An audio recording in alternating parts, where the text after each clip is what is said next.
అమ్మ పారే పాత అమృతాన్ని కన్నది నిండా నిన్ను దారిని చూపించి ఎంతో ముక్కలు వినేసి నిన్ను దారిని చూపించి ఇప్పుడు ఏం కాదు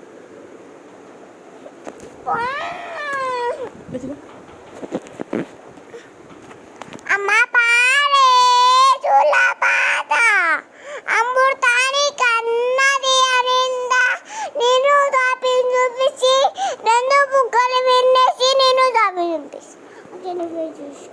ఏం కాదమ్మా అట్లా పోయినా కానీ రికార్డ్ అవుతుంది.